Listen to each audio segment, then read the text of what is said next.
성경은 하나님의 나라가 역사적으로 발전하여 가면서 그 사실에 대하여 우리가 알아야 할 지식을 나타내 보여준 기록이라고 할 수 있습니다.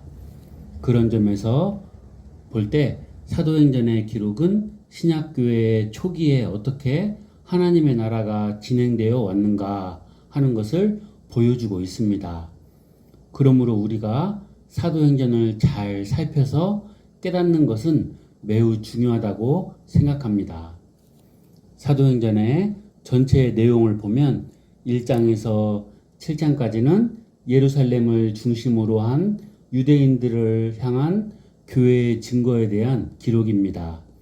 그리고 8장에서 11장까지는 교회가 이방 지역을 향하여 본격적으로 교회의 본래의 성격대로 그 보편성을 가지고 나아가기 위한 준비 과정들이 기록이 되어 있습니다.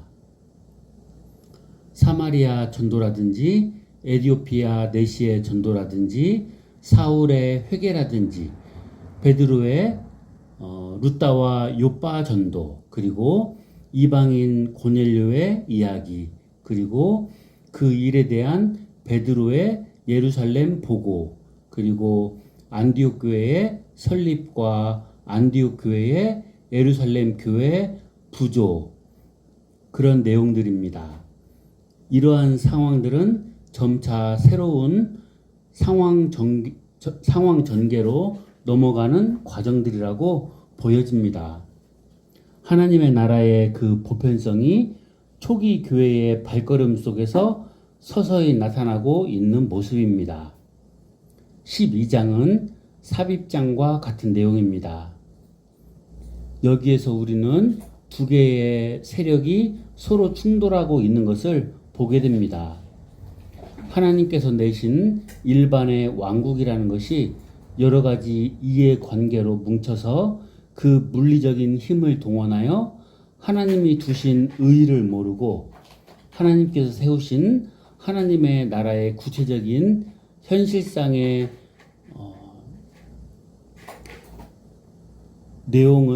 내용이라고 할 교회를 향하여 반항을 하고 저해를 하고 나온다 하는 것입니다.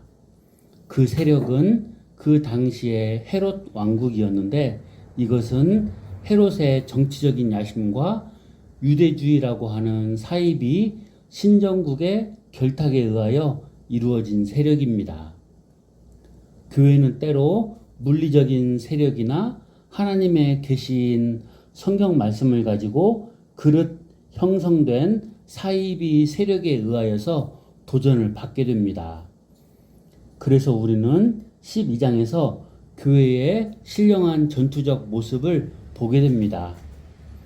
교회라는 것은 이렇게 지상에서는 영적인 전투를 하는 본질의 성격이 하나 있다는 것을 배우면서 전투하는 교회의 한 전경을 보게 됩니다. 그리고 교회는 그러한 신령한 전투를 어떻게 하느냐 할 때 하나님의 능력과 도우심과 인도를 통하여 하는구나 하는 것을 보여줍니다.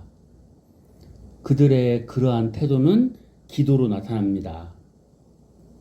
신자들이 간절히 기도하였던 것입니다. 교회에 전투하는 자세는 기도라는 방식으로 취하여졌습니다. 결국 헤롯은 계속 하나님을 모독하고 자신의 영광을 취할 때에 하나님의 심판을 받았습니다. 일반의 세력이나 왕국이 하나님의 은혜의 왕국의 진행을 저항하면 이렇게 심판을 받게 됩니다. 결국 이러한 과정에서 남은 광경은 무엇인가요?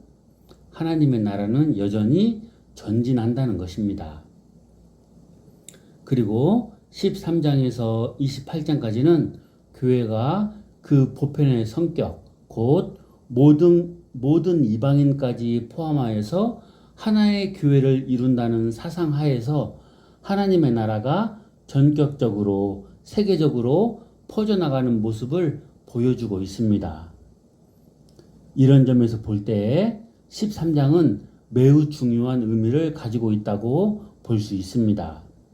특히 안디옥 교회는 11장 19절에서 보는 대로 몇 사람의 구브로와 구레네 사람들의 전도에 의하여 시작되었고 예루살렘에서 파송한 바나바가 와서 다소에 있던 사울을 데려다가 함께 가르쳐온 교회입니다. 처음부터 그 교회는 주로 이방인들이나 이방 출신의 유대인들로 형성된 교회였습니다. 이제 우리는 이 안디옥 교회가 중대한 역할과 그 사명을 담당하게 되는 모습을 몇 가지 배우고자 합니다. 그 교회는 하나님의 말씀을 계속 배워나온 교회였습니다. 1절에 보면 안디옥 교회는 선지자들과 교사들이 있었습니다. 여기에 그 이름이 나오는데 바나바와 시므온과 루기오와 미나엔과 사울 이 5사람이 거기에서 가르치며 하나님의 뜻을 전하고 있었습니다. 바나바는 사도들의 신임을 받고 있었던 사람이었으며 사울과 같은 길리기아 도 출신으로서 구브로가 고향이었고 사울이 다메섹에서 전환하였을 때부터 친교가 있던 사람입니다. 사람들이 사울을 두려워할 때 그가 사울을 사도들에게 소개하였고 사울의 고향 다소로 보내어 후에 이 안디옥 교회로 사울을 초청하여 온 사람이 바나바였습니다. 11장 24절을 보면 바나바는 착한 사람이요 성령과 믿음이 충만한 사람이었다고 되어 있습니다. 시므온은 누구든지 잘 모르나 아마 얼굴이 검었는지 니게르라 하는 별명이 붙어 있습니다. 그러나 그래서 그랬는지 확실치는 않습니다. 루기오는 아마 사도 바울이 후에 로마 성도들에게 편지를 보낼 때 그의 동역자로 고린도에 함께 있었던 그 친척 루기오였을 가능성이 있습니다. 그리고 헤롯의 젖동생 마나엔이라는 사람이 나오는데 여기 헤롯은 대헤롯의 셋째 아들 헤롯 안티바스입니다. 둘은 어릴 때 한 유모 밑에서 젖을 나눠 먹고 자란 것으로 보입니다. 재미있는 것은 한 젖을 먹고 어릴 때 자랐는데 한 사람은 교회의 귀한 그릇이 되었고 다른 하나는 즉 안티바스는 갈릴리와 베레아의 왕이 되어 동생 되는 필립의 아내 헤로디아를 아내로 삼고 죄를 지적하는 세례 요한을 죽이고 예수님을 대면해 보기를 바라기도 했는데 예수님께서는 그를 여우라고 지칭하였습니다. 결국 그는 39년에 로마 황제에 의하여 귀향을 갔습니다만 이렇게 다른 인생길을 갔습니다. 그러나 마나에는 안디옥 교회의 귀한 봉사자로 있었던 것입니다. 이렇게 안디옥 교회는 그저 서로 모여서 지내고 이방인들이 모여있는 교회로만 있었던 교회가 아니었습니다. 거기에는 선지자들과 교사들이 있어서 가르치고 가르침을 받는 교회였던 것입니다.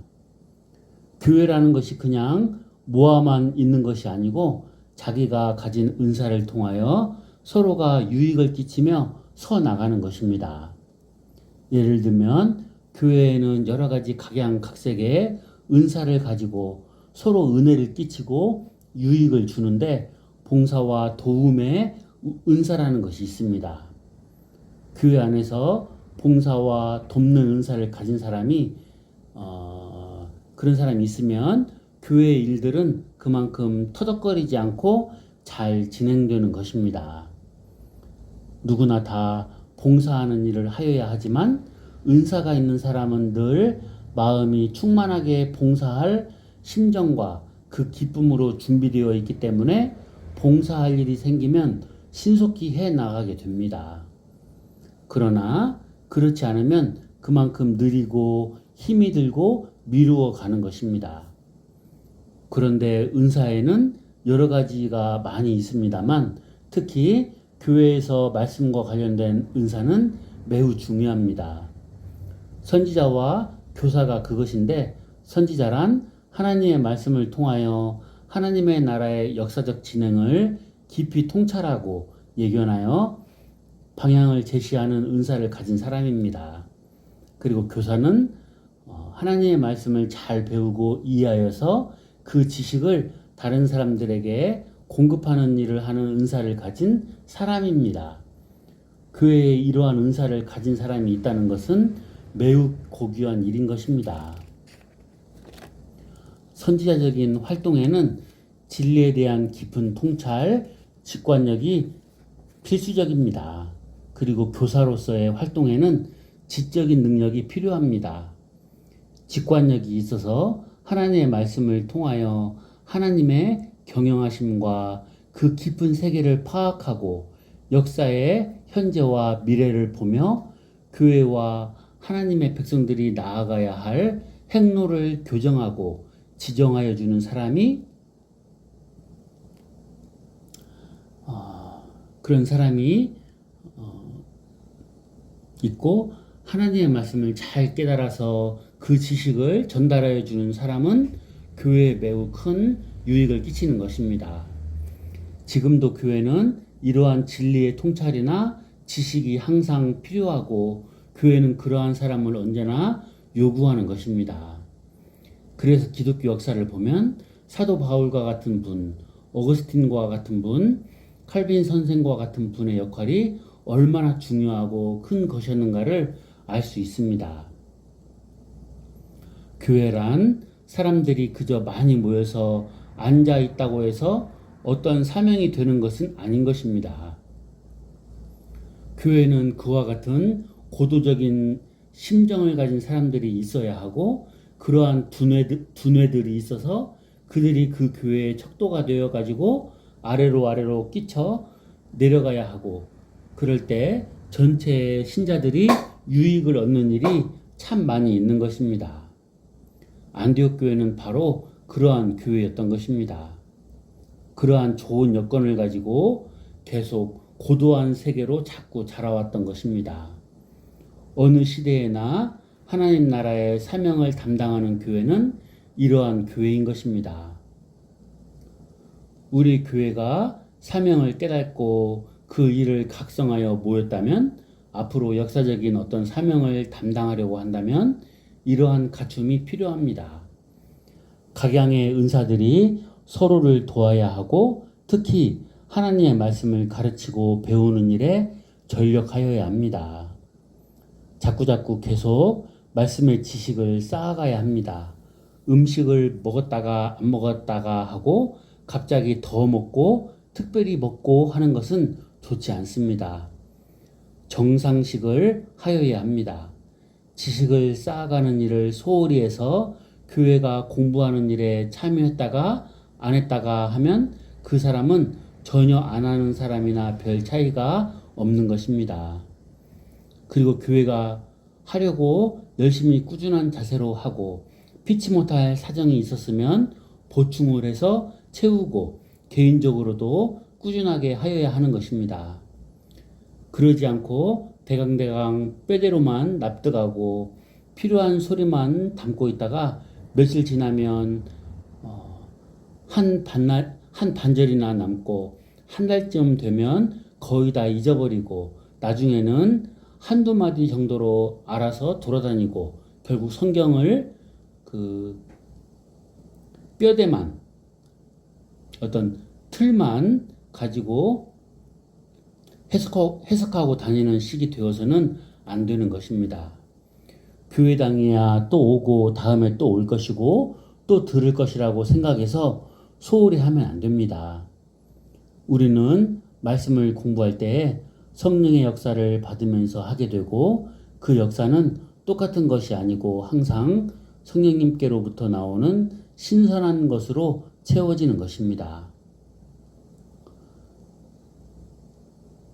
성도들은 학교에 나가서 공부하듯이 정신 차려서 시간마다 공부를 하고 정리를 하고 개통을 잡고 나가는 작업을 꾸준히 하여야 합니다. 그리고 그것을 다른 사람에게 유익을 주어야 합니다. 그 일이 계속될 때에 우리가 무슨 일을 담당하게 되는 것입니다. 그렇게 그러한 교회로 서갈 수 있게 되는 것입니다. 감사합니다.